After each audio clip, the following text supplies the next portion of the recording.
하나님의 크신 은총과 평강이 오늘도 살아가는 삶의 자리마다 충만히 임하시기를 기원합니다. 기도하겠습니다. 하나님 아버지, 우리에게 새 날을 주시니 감사합니다.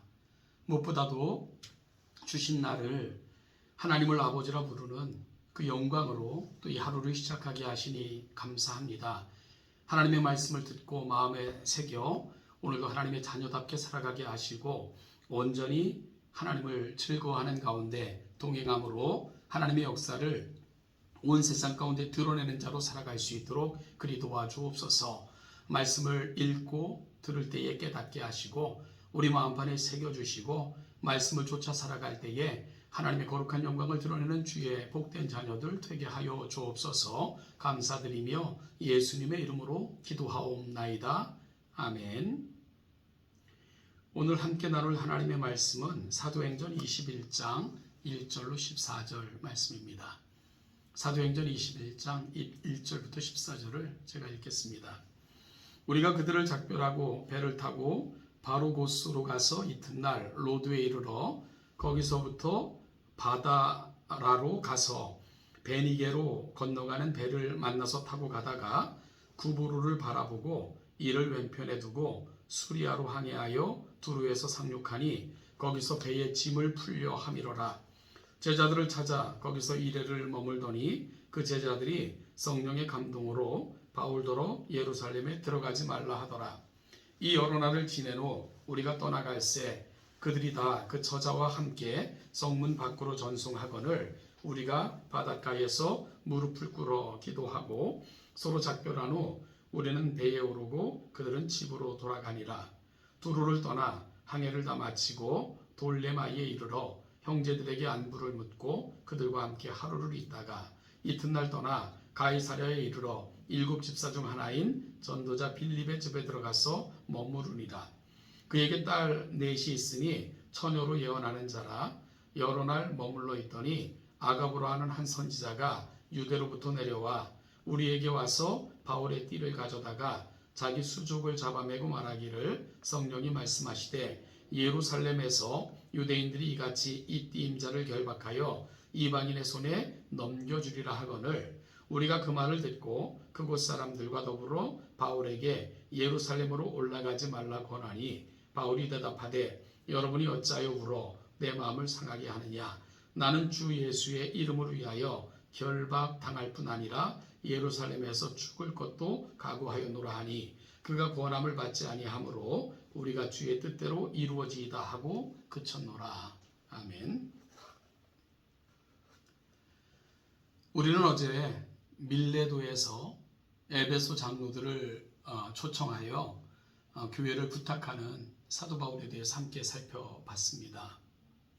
교회가 정말 이리와 같은 자들로 인하여 어려움을 당할 것이고 거짓 선지자들로 말미암아 혼란스러운 상황도 당하게 될 텐데 그때 선한 목자같이 교회를 돌보아 달라는 사도 바울의 간곡한 음성을 들을 수가 있었습니다.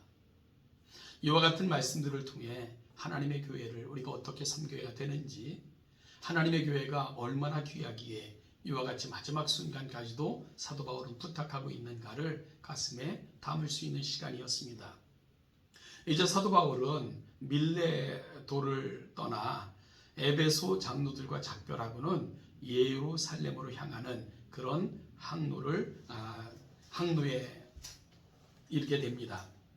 먼저 그는 지금의 터키 지역 소아시아의 항구들을 차례로 지나 그리고 지중해 한가운데로 지나는 배를 타고는요 그는 팔레스틴 땅인 두로에 상륙을 하게 됩니다. 그리고 이 두로에서 사도 바울은 배에 짐을 풀려 함이로라.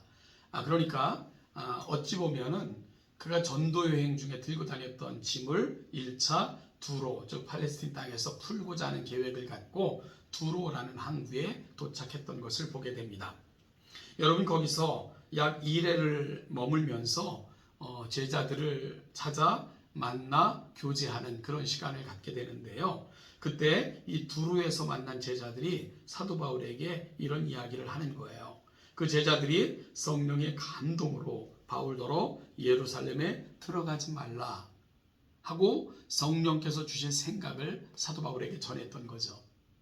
여러분 일찍이 사도 바울은 밀레도에서 장로들을 청하여 말씀할 때도 자기 앞에는 어떤 위험이 도사리고 있는지 알지 못한다라고 고백을 했었는데요. 그 위험이 현실화되어 있고 구체적으로 오늘 성령의 감동하심을 입은 사람들의 제자들의 입을 통해서 증거되고 있는 것이지요. 그러면서 그들은 강력하게 예루살렘에 들어가지 말라. 그것은 위험하다고 성령이 우리에게 알려주셨습니다. 라는 말로 사도 바울을 권면하는 거죠. 그럼에도 불구하고 사도 바울은 여러 날을 머물러 있다가 결국은 그곳을 떠나게 되고요. 그러자 그들은 그 처자와 함께 성문까지 전송했다. 그러니까 위험을 향해 나아가는 사도 바울, 그들은 자녀들까지 다 데리고 나와서 사도 바울을 전송하고 있고요. 그래서 바닷가에서 배를 기다리며 그곳에 꿇어 엎드려 기도하는 모습을 오늘 본문을 통해서 확인받을 수 있게 됩니다. 그렇게 작별하고 그들은 배를 타고는요 이제 돌레미아를 거쳐서 그들이 이른 곳은 바로 가이사랴 지역에 도착하게 됩니다. 이 가이사랴 지역에는요 7 집사 중 하나인 전도자 빌립이라고 일컬어지는 사람의 집이 있었고 사도 바울은 바로 빌립의 집에 들어가서 머물게 됩니다.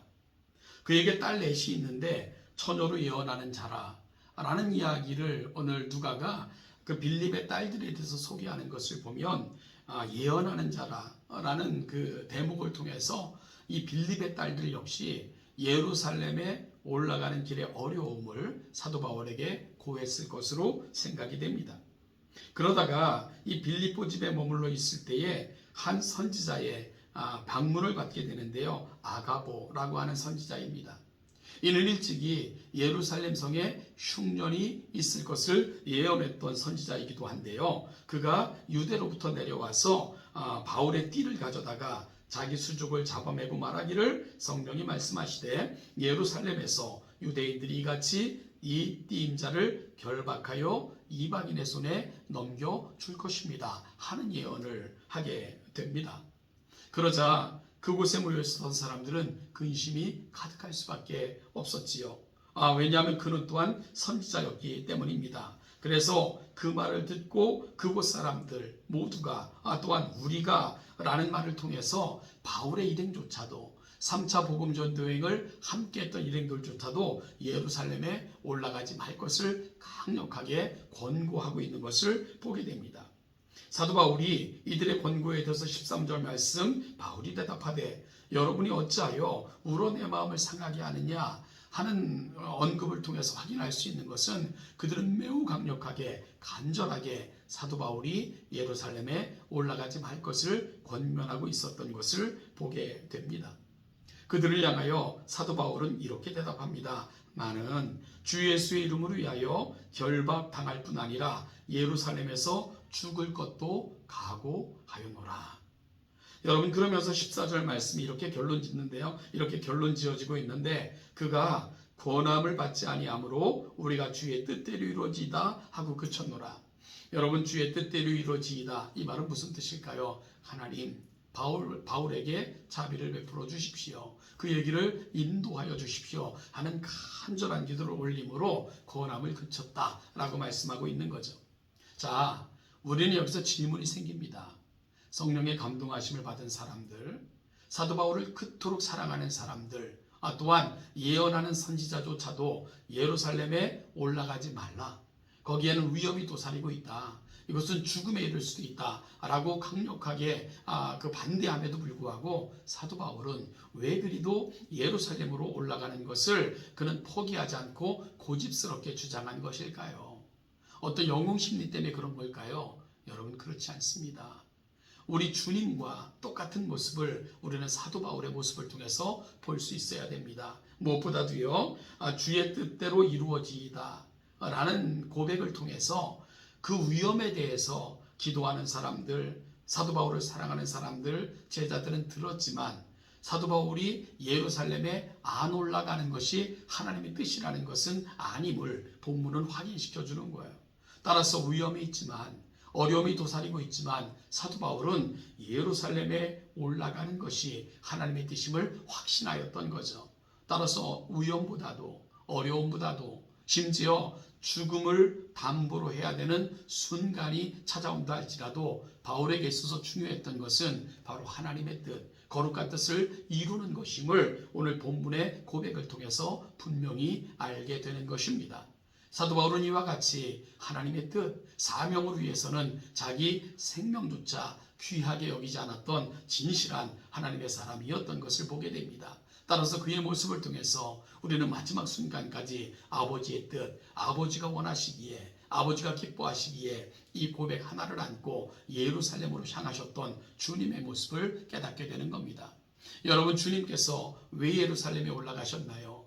그래야 이 땅의 구원, 아버지의 거룩한 뜻이 이루어지기 때문입니다. 사도 바울이 그토록 예루살렘에 올라가고자 했던 것, 그것은 바로 그곳에 전달해야 될 헌금이 있었고요. 이를 통해서 성도들을 안위해야 됐고, 그뿐만 아니라 하나님께서 행하신 위대한 일을 전함으로 어렵고 힘들어도 이 사명 포기하지 말자라고 권면해야 됐기에, 그러므로 하나님의 나라를 위해 끝까지 승리하자고 외쳐야 됐기에 사도 바울은 자기 목숨을 담보로 한 그 위험한 여행길을 마다치 않고 올라가게 됐던 것입니다.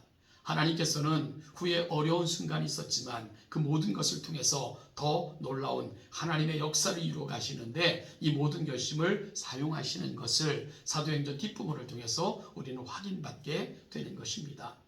사랑하는 동천교회 성도 여러분, 오늘 우리가 살아가는 삶의 자리, 오늘 우리 신앙의 선배들이 보여줬던 모습, 오늘 가슴에 다시 한번 담아내는 귀한 시간이 될 수 있기를 간절히 소원합니다.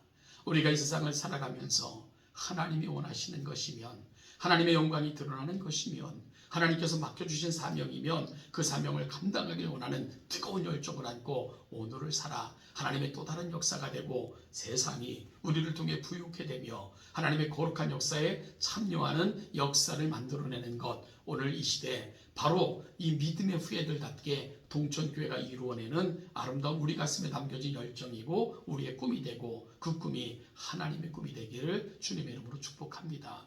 오늘도 살아가는 모든 삶의 자리마다 하나님의 인도하심과 은혜가 늘 함께 하시기를 주님의 이름으로 축복합니다.